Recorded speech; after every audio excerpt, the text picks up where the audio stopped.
अस्सलाम वालेकुम। Welcome to my YouTube channel science talks by doctor Himan. बुनियादी क़ुव्वतों के बारे में जानने के बाद अब हम ये देखने की कोशिश करते हैं कि कायनात के बुनियादी ज़रात कौन-कौन से हैं और वो कौन-सी चीज़ है जिसकी बुनियाद पर हम एक ज़र्रे को दूसरे ज़र्रे से अलग तस्वर करते हैं। सबसे पहले तो ये याद रखें कि जब हम बुनियादी ज़र्रे का लफ़्ज़ इस्तेमाल करते हैं तो इसका मतलब ये है कि ये ज़र्रा दूसरे ज़र्रा से मिलकर नहीं बना और ये कि ये एक पॉइंट पार्टिकल है, यानी ये एक ऐसा पार्टिकल है जिसकी कोई अंदरूनी साख नहीं।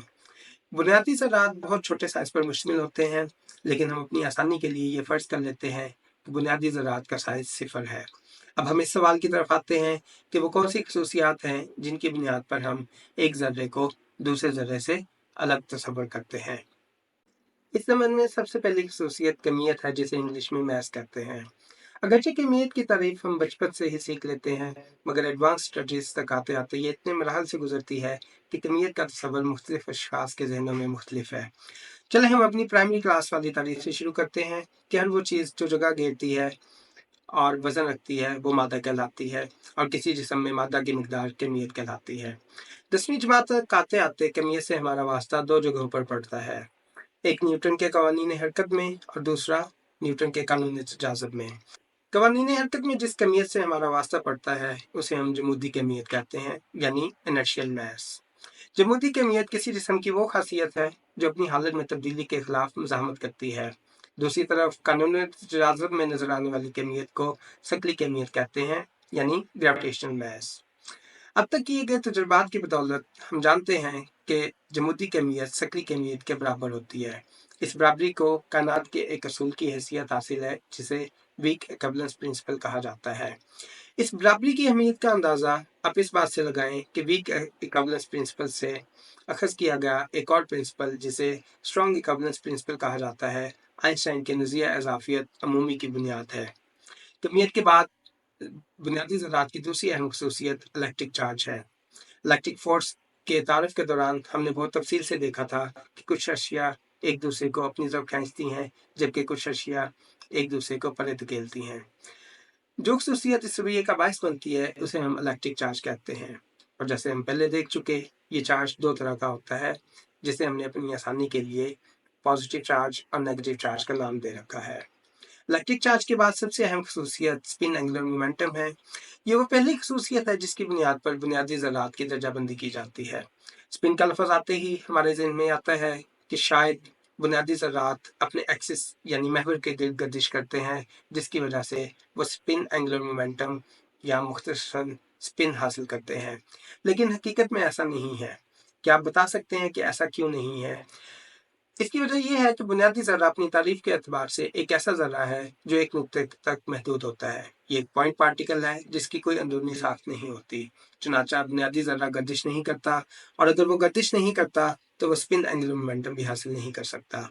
अब आप सोच रहे होंगे कि अगर बुनियादी ज़रात की स्पिन नहीं होती तो फिर हम ये क्यों कहते हैं कि ये स्पिन ज़ीरो ज़र्रा है या ये स्पिन हाफ ज़र्रा है? तो इसका सादा सा जवाब ये है, बुनियादी ज़रात की एक ख़ुसूसियत है जो हकीकत में हम नहीं जानते कि क्या है, लेकिन इस ख़ुसूसियत के मुताले के लिए जो रियाज़ी इस्तेमाल होता है वो वही है जो स्पिन के मुताले के लिए इस्तेमाल किया जाता है। इसलिए हमने इस ख़ुसूसियत को स्पिन एंगुलर मोमेंटम या मुख्तसर तौर पर स्पिन का नाम दे रखा है। तीसरी ख़ुसूसियत जिसका मैं ज़िक्र करना चाहूँगा वो है कलर चार्ज या स्ट्रॉन्ग चार्ज। ऐसे तमाम ज़रात जो स्ट्रॉन्ग क़ुव्वत के ज़ेर असर तामलात में हिस्सा लेते हैं, जैसे कि क्वार्क्स और ग्लूऑन्स, इन पर लाज़िम है कि वो स्ट्रॉन्ग चार्ज के हामिल हों। आप जानते हैं कि इलेक्ट्रिक चार्ज 2 तरह का होता है, मुस्बत या मनफ़ी, मगर स्ट्रॉन्ग चार्ज या कलर चार्ज 3 तरह का होता है। सवाल ये है कि 2 तरह के चार्ज को तो हम मुस्बत और मनफ़ी कह देते हैं, मगर 3 तरह के चार्ज को क्या नाम दें? यहाँ साइंसदानों ने अपनी आसानी के लिए 3 तरह के चार्ज को 3 रंगों के नाम से मंसूब कर दिया और कह दिया कि एक क्वार्क पर 3 रंग हो सकते हैं, सुर्ख, नीला और हरा। जिस तरह स्पिन के बारे में लिखते हुए मैंने वाज़ेह किया कि ज़र्रे की स्पिन का हकीकी स्पिन से कोई लेना-देना नहीं, इस तरह ये कहना कि क्वार्क और ग्लूऑन पर रंग होता है, इसका हकीकी रंग से कोई लेना-देना नहीं। कलर चार्ज के बाद जो एक और अहम ख़ुसूसियत है, उसे आइसोस्पिन कहा जाता है। ये ज़रा टेक्निकल चीज़ है, लेकिन इसे समझना बहुत ज़रूरी है। अगर हम प्रोटॉन और न्यूट्रॉन की कमियत पर नज़र डालें, तो वो तकरीबन बराबर है। प्रोटॉन की कमियत 938 MeV है और न्यूट्रॉन की कमियत 939 MeV। इन दोनों ज़रात में फ़र्क सिर्फ चार्ज का है, और अगर चार्ज को वक्ती तौर पर नज़रअंदाज कर दिया जाए तो हम कह सकते हैं कि प्रोटॉन और न्यूट्रॉन एक ही ज़र्रे, जिसे न्यूक्लियन कहते हैं, की दो मुख्तलिफ हालतें हैं। जैसे इलेक्ट्रॉन एक ज़र्रा है लेकिन दो मुख्तलिफ हालतों यानी स्पिन अप और स्पिन डाउन में पाया जा सकता है, इसी तरह न्यूक्लियन एक ही ज़र्रा है जो दो मुख्तलिफ हालतों स्ट्रॉन्ग आइसोस्पिन अप और स्ट्रॉन्ग आइसोस्पिन डाउन में पाया जाता है। इस तस्वर ने बुनियादी ज़रात की दर्जाबंदी में इस वक्त बहुत मदद की जब प्रोटॉन और न्यूट्रॉन को बुनियादी ज़रात तस्वर किया जाता था। आइसोस्पिन की एक और किस्म भी है जिसे वीक आइसोस्पिन कहा जाता है। तमाम इलेक्ट्रॉन्स और क्वार्क्स वीक आइसोस्पिन के हामिल होते हैं। मिसाल के तौर पे हम कह सकते हैं कि इलेक्ट्रॉन न्यूट्रिनो और इलेक्ट्रॉन वीक फील्ड में एक ही ज़र्रे की दो मुख्तलिफ हालतें हैं, जिनमें electron neutrino weak isospin up और इलेक्ट्रॉन वीक आइसोस्पिन डाउन की हालत में होता है। याद रहे कि ये तस्वर कि इलेक्ट्रॉन और इलेक्ट्रॉन न्यूट्रिनो एक ही सिक्के के दो मुख्तलिफ रुख हैं सिर्फ तभी सही माना जाएगा जब हम वीक तामलात की बात करेंगे। दूसरी मिसाल हम अप क्वार्क और डाउन क्वार्क की ले सकते हैं। इनको भी वीक तामलात के केस में एक ज़र्रे की दो मुख्तलिफ हालतें तस्वर किया जा सकता है, लेकिन इलेक्ट्रोमैग्नेटिक या स्ट्रॉन्ग तामलात में ये अलग अलग ज़रात तस्वर किए जाएंगे। तमाम बुनियादी ज़रात एक खसूसियत के हामिल होते हैं जिसे पैरिटी कहते हैं। इस वीडियो में आपको पैरिटी, हेलिसिटी और कायरलिटी जैसे अल्फाज बार बार सुनने को मिलेंगे। तकनीकी एतबार से ये तीनों अल्फाज एक दूसरे से अलग मायने रखते हैं। आम लोगों के लिए इस फ़र्क को समझना मुश्किल हो जाएगा, इसलिए मैं इस चीज़ पर ज़्यादा वक़्त नहीं लगाऊँगा। आम गुफ्तगू में पैरिटी, हेलिसिटी और कायरलिटी के अल्फाज एक दूसरे के मुतबादिल के तौर पर इस्तेमाल होते हैं। ख़ास तौर पर पैरिटी का लफ़्ज़ ज़ुबान ज़द-ए-आम है, इसलिए आपने ये याद रखना है कि जब इस वीडियो में पैरिटी वायलेशन के अल्फाज इस्तेमाल किए जाएँ, तो इन अल्फाज से मुराद कायरलिटी वायलेशन है। ये अमल के इलेक्ट्रोमैग्नेटिक तामलात में पैरिटी की मिकदार मुस्तकिल रहती है, इसका मुशाहिदा कई बार तजुर्बात में हो चुका था, जिसकी वजह से साइंसदान ये सोचे बैठे थे कि वीक तामलात में भी ये मिकदार मुस्तकिल रहती होगी। इसलिए किसी का ध्यान इस तरफ नहीं गया कि उसे तजुर्बात में चेक कर लिया जाना चाहिए। ली और यांग वो पहले थ्योरेटिकल फिज़िसिस्ट थे जिन्होंने मुख्तलिफ तजुर्बात के डाटा में एबनॉर्मैलिटीज़ नोटिस की और ये देखा कि अगर वीक तामलात में पैरिटी वायलेशन हो रही हो, तो ये एबनॉर्मैलिटीज़ दूर हो सकती हैं। ली और यांग ने न सिर्फ वीक मामलात में पैरिटी वायलेशन की पेशगोई की बल्कि इन तजुर्बात की तरफ भी इशारा किया जिनके ज़रिए ये चीज़ चेक की जा सकती थी। की पेशगोई के बाद मैम वू और उनकी टीम ने अपने मशहूर ज़माना तजर्बे में वीक मामलात में पैरिटी वायलेशन का मुशाहिदा किया। पैरिटी वायलेशन की तजुर्बाती तस्दीक के बाद ली और यांग को 1957 के नोबेल प्राइज़ से नवाज़ा गया। इस नोबेल प्राइज़ के बारे में सुनने के बाद भी अक्सर लोग ये सवाल उठाते नज़र आते हैं कि मैम वू को नोबेल प्राइज़ से क्यों महरूम रखा गया? कुछ लोग इसे जेंडर बायस भी कहते हैं, जो हो सकता है सच भी हो, लेकिन अगर गहराई से देखा जाए, तो ली और यांग ने ना सिर्फ वीक तामलात में पैरिटी वायलेशन की पेशगोई की थी, बल्कि साथ में ये भी बताया था कि किस तरह के तजर्बात में इस अमल का मुशाहिदा किया जा सकता है। एक वजह ये भी है कि नोबेल कमेटी आमतौर पर नज़रियाती काम को तजर्बाती काम पर फ़ोकियत देती है, जैसा कि 2012 का नोबेल प्राइज़ भी नज़रियाती साइंसदानों को दिया गया, जिसकी वजह ये है कि तजर्बाती काम के पीछे आमतौर पर एक पूरी टीम होती है, जिसमें किसी एक बंदे को चुनकर नोबेल इनाम देना शायद नाइंसाफ़ी हो। तजर्बात ये बताते हैं कि इलेक्ट्रोमैग्नेटिक और स्ट्रॉन्ग तामलात की हद तक तो पैरिटी मुस्तकिल रहती है, मगर वीक तामलात की सूरत में यह खासियत मुस्तकिल नहीं रहती। इस खासियत के मुस्तकिल ना रहने की वजह डॉक्टर अब्दुल सलाम और कुछ दूसरे साइंसदानों ने यूँ वाज़ेह की कि न्यूट्रिनोज़ हमेशा लेफ्ट हेलिसिटी की हालत में पाए जाते हैं। इसलिए जिस तामिल में न्यूट्रिनोज़ मौजूद होंगे, वहाँ पैरिटी मुस्तकिल नहीं रहेगी। हेलिसिटी के तस्वर को इस तरह समझ सकते हैं कि अगर एक ज़र्रे की हरकत मशरिक़ की तरफ हो और उसकी स्पिन क्लॉकवाइज़ हो, तो हम कहेंगे कि ये ज़र्रा लेफ्ट हेलिसिटी का हामिल है, और अगर वो ज़र्रा मशरिक़ की तरफ ही सफ़र कर रहा हो मगर उसकी स्पिन एंटी क्लॉकवाइज़ हो, तो हम कहते हैं कि ज़र्रा राइट हेलिसिटी का हामिल है। इस तरह हेलिसिटी की हमारे पास दो हालतें होती हैं। इलेक्ट्रिक चार्ज की दो हालतों को हमने मुस्बत चार्ज और मनफी चार्ज कह दिया था, मगर हेलिसिटी की दो हालतों को लेफ्ट हैंडेड और राइट हैंडेड का नाम दिया गया है। तो वक्त बार बार मेरे जहन में ख्याल आ रहा था कि गुफ्तगू बहुत स्किल होती जा रही है और शायद मुझे इतनी तफसील में नहीं जाना चाहिए, लेकिन हेलिसिटी और कायरलिटी के तस्वर को समझे बगैर कायनात के कई बड़े राजों से पर्दा उठाना मुमकिन नहीं। हिग्स मैकेनिज्म जो ज़रात की कमियत के तस्वर को वाज़े करता है, इसकी बुनियाद सिमेट्री ब्रेकिंग है। इस मैकेनिज्म को हेलिसिटी और कायरलिटी के तस्वर के बगैर समझा नहीं जा सकता। यही वो खसूसियात हैं जो वीक फोर्स को दूसरी फोर्सेस से मुमताज़ करती हैं। बिग बैंग के बाद मैटर का एंटी मैटर पर सबकत ले जाना इन्हीं खसूसियात में पोशीदा है। चुनांचे इन खसूसियात का जिक्र किए बगैर आगे बढ़ जाना इस मज़मून के साथ नाइंसाफ़ी के मुतरादिफ होता।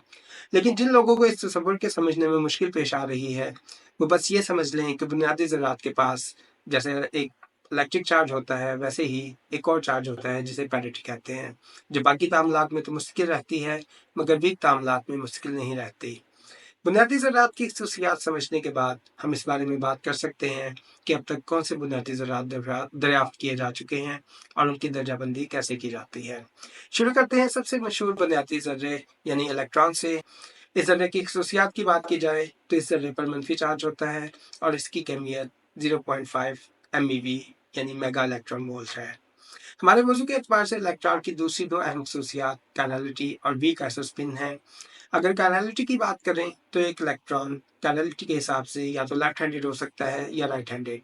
याद रहे कि इस खसूसियात का दाएं या बाएं जानिब से कोई ताल्लुक नहीं, बल्कि इलेक्ट्रॉन की ये एक अंदरूनी खसूसियत है जिसके बारे में हम नहीं जानते कि वो क्या है, लेकिन अपनी आसानी के लिए हमने इसे लेफ्ट हैंडेड या राइट हैंडेड का नाम दे रखा है।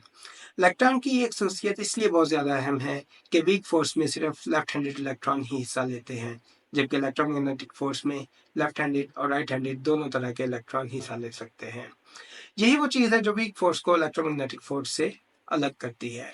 अगर हम 50 की दहाई की बात करें तो इस वक्त तक क्वार्क्स के बारे में हमारे तसव्वुरात ज़्यादा वाज़ेह नहीं थे। हम प्रोटॉन और न्यूट्रॉन वगैरह को बुनियादी ज़रात की कैटेगरी में ही रखते थे। क्वार्क्स के बारे में ज़्यादा तफसीली काम 60 की दहाई में मरे गलमैन ने किया, जिसकी तफसीलात के बारे में हम बाद में गुफ्तगू करेंगे। 50 की दहाई में बुनियादी ज़रात की फहरिस्त में हेड्रॉन्स के अलावा इलेक्ट्रॉन, म्यूऑन और इन ज़रात से मुंसलिक न्यूट्रिनोज मौजूद थे। मैम्बू के तजर्बे से यह साबित हो चुका था कि जिस तामुल में न्यूट्रिनोज मौजूद होंगे यानी कि वीक तामुलात, वहाँ पैरिटी की मिकदार मुस्तकिल नहीं रहेगी। इस दरियाफ्त के बाद के वीक फोर्स में पैरिटी वायलेशन होती है। साइंसदानों की तवज्जो इस बात की जानिब मबजूल रही कि वीक फोर्स के तामुलात बयान करते हुए पैरिटी वायलेशन को किस तरह बयान किया जा सकता है। इस ज़मन में सबसे पहली कामयाबी डॉक्टर अब्दुल सलाम के 1958 वाले पेपर में हासिल हुई, जिसमें उन्होंने 3 वेक्टर बोसॉन्स मुतारफ करवाकर पैरिटी वायलेशन को वीक तामुलात का हिस्सा बनाया। इसमें कोई शक नहीं कि 3 वेक्टर बोसॉन्स की मौजूदगी के बारे में कुछ पेपर्स में पहले भी बात की जा चुकी थी, जैसे कि श्विंगर का पेपर और यांग एंड मिल्स का पेपर। लेकिन वीक तामुलात में पैरिटी वायलेशन कैसे होती है और इसके लिए 3 वेक्टर बोसॉन्स क्यों ज़रूरी हैं, इस पर सबसे पहले बात डॉक्टर अब्दुल सलाम ने 1958 वाले पेपर में की। जैसा कि हम 1958 वाले पेपर में डॉक्टर अब्दुल सलाम के अपने अल्फाज देख सकते हैं कि our three-dimensional gauge invariance makes it necessary to introduce in Q space a triplet of fields consisting of two charged vector bosons fields in addition to the electromagnetic field. This was first suggested by Schwinger. The difference between our work and Schwinger is that here the gauge boson fields arise naturally from the three-dimensional charge gauge and there is little arbitrariness in writing down the interaction Lagrangian. जो लोग philosophy और science से वाकिफ हैं वो इस नुक्ते की खूबसूरती को सही तरीके से समझ सकेंगे कि श्विंगर ने वीक वेक्टर बोसॉन्स एक एडॉक असम्पशन के तौर पर मुतारिफ करवाए थे, जबकि डॉक्टर अब्दुल सलाम ये कह रहे हैं कि इनके काम में वेक्टर बोसॉन्स एक बुनियादी ज़रूरत के तहत कुदरती तौर पर सामने आते हैं और यही इस काम की खूबसूरती है। इससे नीचे आप एक और अहम चीज़ पढ़ सकते हैं कि डॉक्टर अब्दुल सलाम लिखते हैं कि पेपर के हिस्से में पेश किया गया काम रियाजी के एतबार से यांग एंड मिल्स के काम जैसा है, लेकिन साथ ही वो इस बारीकी की तरफ इशारा करते हैं कि रियाजी एक जैसा होने के बावजूद फिजिक्स के एतबार से क्या चीज़ इस काम को यांग और मिल्स के काम से अलग करती है। अगर और ज़्यादा तफसील में जाएं तो डॉक्टर अब्दुल सलाम का पेपर ये बताता है कि 3 वेक्टर बोसॉन्स के तसव्वुर को मुतारिफ करवाकर किस तरह वीक इंटरेक्शंस में पैरिटी वायलेशन की वजाहत की जा सकती है। डॉक्टर अब्दुल सलाम और यांग मिल्स के काम में बुनियादी फ़र्क ये है कि डॉक्टर अब्दुल सलाम ने चार्ज स्पेस में काम किया जबकि यांग मिल्स ने आइसोटॉपिक स्पिन स्पेस में काम किया। इस गुफ्तगू से आप समझ गए होंगे कि अपनी वीडियो में जब मैंने ये कहा था कि 3 वेक्टर बोसॉन्स का तसव्वुर डॉक्टर अब्दुल सलाम ने मुतारफ करवाया, तो वो कौन सी बारीकियां हैं जिनकी वजह से वीक फोर्स के लिए 3 वेक्टर बोसॉन्स मुतारिफ करवाने का क्रेडिट मैं श्विंगर या यांग मिल्स को देने की बजाय डॉक्टर अब्दुल सलाम को दे रहा हूँ। सबसे अहम चीज़ ये है कि वीक फोर्स में तजुर्बाती तौर पर पैरिटी वायलेशन नजर आने के बाद उसकी नज़रियाती वजाहत पहली बार डॉक्टर अब्दुल सलाम ने की, जिसका लाजमी नतीजा 3 वेक्टर बोसॉन्स की मौजूदगी की सूरत में निकला। यहाँ इस चीज़ की वजाहत करता चलूँ कि साइंसी मामलात अगर कोई गैर साइंसी शख्स बयान करे तो वह इन बारीकियों से वाकिफ ना होने की वजह से चीज़ों को सही तरीके से बयान नहीं कर पाता। ऐसे में अल्फाज के ज़ाहिरी मायने से नतीजा अखज़ करने वाला गलत फहमी का शिकार हो सकता है कि यह काम पहले भी किया जा चुका है। इस तरह की गलतफहमी अक्सर तलबा के जहन में भी पैदा होती है जब हम उन्हें स्पेशल थ्योरी ऑफ रिलेटिविटी पढ़ाते हुए ये बताते हैं कि स्पेशल थ्योरी ऑफ रिलेटिविटी की बुनियादी मसावातें, जिन्हें लॉरेंस ट्रांसफॉर्मेशन कहा जाता है, वो आइंस्टाइन से पहले लॉरेंस ने पेश की थी। यहाँ पर अक्सर तलबा यही सवाल पूछते हैं कि अगर ये काम लॉरेंस कर चुका था तो फिर उस नज़रिए का क्रेडिट आइंस्टाइन को क्यों दिया जाता है। यहाँ पर भी हम उन्हें यही बताते हैं कि अगरचे आइंस्टाइन और लॉरेंस ने एक जैसे रियाजी का इस्तेमाल किया, लेकिन इन मसावातों के अक्स करने और उनकी वजाहत में बेहतर तफहीम आइंस्टाइन ने पेश की, जिसकी वजह से उसे इस नज़रिए का क्रेडिट दिया जाता है। अब जब हम ये जान चुके कि वीक तामलात में पैरेटिवाइजेशन किस तरह मुतारिफ करवाई जाती है, तो अब हम ये देखते हैं कि इलेक्ट्रॉन की दूसरी अहम खासियत यानी कि वीक आइसोस्पिन, जिसकी हमने ऊपर बात की, उसको सही अंदाज में मुतारिफ करवाने का सहरा किसके सर है। इस तरफ जाने से पहले हम ग्लाशो के 1961 वाले पेपर की चंद सतूर पढ़ते हैं। इस पेपर के अपेंडिक्स में ग्लाशो लिखते हैं कि In section 4 we said that it is necessary to go beyond the framework of a triplet of vector mesons and a triplet of leptons in order to obtain a partially symmetric system, including the known interactions. This is true, but it is not entirely obvious that the introduction of additional electron fields rather than an additional boson would not also do the trick. यानी glacier ने 3 की बजाय 4 vector bosons मुतारफ करवा दिए थे, लेकिन वो जानते थे कि यही काम नए इलेक्ट्रॉन्स मुतारफ कराकर भी किया जा सकता है।